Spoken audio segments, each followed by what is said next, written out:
Hi, good morning. This is Ferdinand, and here it's me once again answering the assignment for business enterprise subject with the following questions.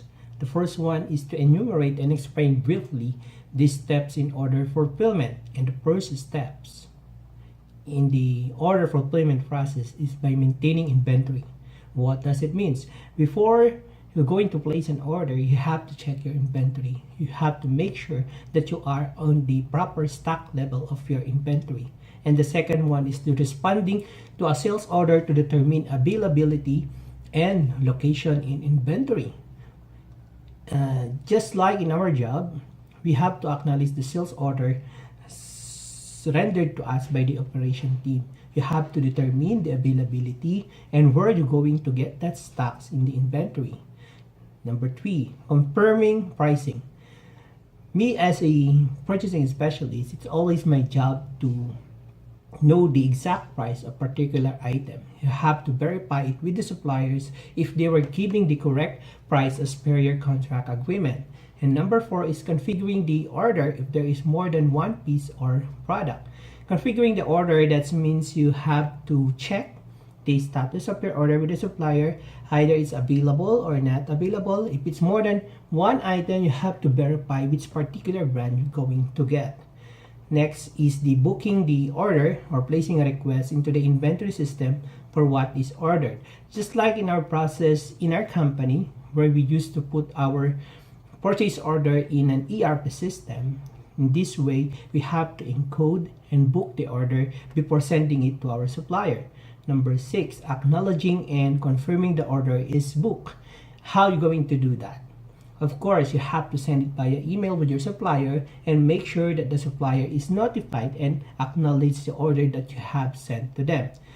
Invoicing and billing the customers. This is another thing. Being a purchasing specialist, especially when you are in an entity, make sure to prepare the invoice before sending out the order in order for them to have the record for your company, and at the same time is to have a record to your buyer. Number 8 is determining the shipping address where the item will be sent. It is very important to put the address on your purchase order for the supplier knows which location exactly they're going to deliver your item. Just like in our restaurant, we have several branches, so we have to identify which particular branch the items will be delivered. Number 9 is sourcing the order, determining which facility to ship it from. Sourcing the order, which means you have to allocate that which particular items that you have already placed, because just like in a restaurant, we have several items. It is very important to source out which particular supplier or which particular supplier is capable in giving the exact items that we are asking for them. Number 10, determining which carrier will be used to ship the item. In this particular steps is to determine which carrier, because just like me as a purchasing officers, I have two mode of transportation. I have to use it as a sea cargo or a air cargo transactions, whichever is available at the same time. But mostly transactions that it is feasible is by using the sea cargo. Air cargo is only applicable if you are ordering a small quantity or you need to get the items as soon as possible to your warehouse. Number 11 is issuing order changes initiated by a customer after the sale, substituting for pieces no longer in inventory, or updating the order with newer pieces in inventory. In this case, if the customers decided to change its item, make sure that there's available enough stocks and it is properly documented. In our case, we used to have a return slip that we called that the customer should be filled in before returning out the items. Without proper documentations, we will not going to acknowledge the items that is being returned to our customers. In cases that there's no available items and the items that you have get from the first time you bought it, make sure that you're going to offer an alternative items to the customer so that he will not get mad and he will show that you're taking action immediately.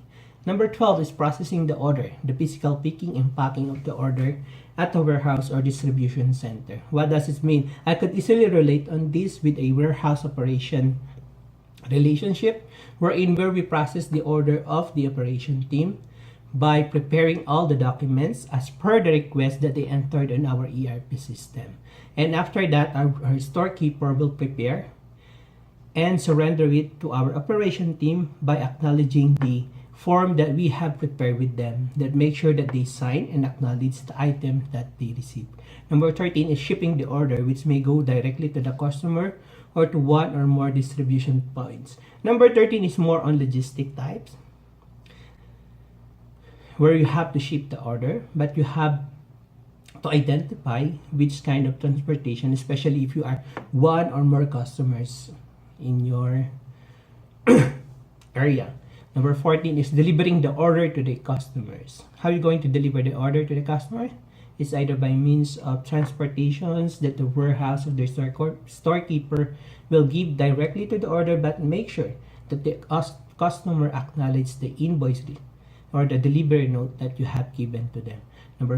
Number 15 is settling, receiving, and processing payment for the received order. This is more on the financial aspect where you're going to prepare the billings that you are acquired to your suppliers that you need to pay within a particular period of time. Depends on the agreements that you have with your supplier. Number 16, handling return of unacceptable or damaged goods by either refilling the order or refunding the customers. Just like what I've said, in doing this step number 16, you have to be very careful, especially when the items is being returned to you. You have to inspect the item if it is really damaged. Then if it is really damaged, you have to prepare a return slips for you to record it on your system and separate it from your warehouse. And number 17 is updating inventory. It is very important to get your inventory updated in order for you to easily identify the availability of your stocks when you're going to replenish it or not. And that's the answers from the steps of the procurement process. And the next question is, what are the steps in the supplier evaluation and selection process? The first step is the supplier identification.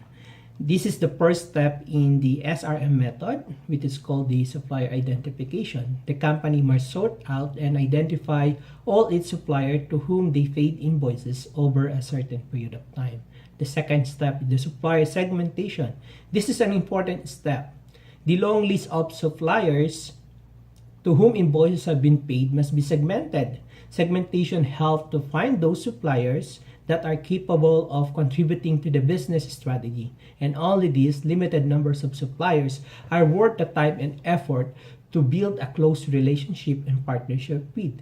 Step number 3 is the relationship analysis. Mainly for the top segment of supplier is classified as interesting to build a partnership with. The company must determine the existing relationship type, and this is realized by using the supplier relationship analysis tool. Step number 4 is the relationship management. Mainly for the top segment suppliers, the existing relationship type needs to be managed towards the ideal relationship type, which is the leverage core relationship. Step number 5 is the evaluation. On a regular basis, the SRM results and lessons learned need to be documented and evaluated. This will lead to a series of recommendations towards the business, like integrating the top segment for new research and development activities or proposing to restart to step number 2, which is the supplier segmentation. And that is our laboratory number 3 assignment for business enterprise subject. Have a great day.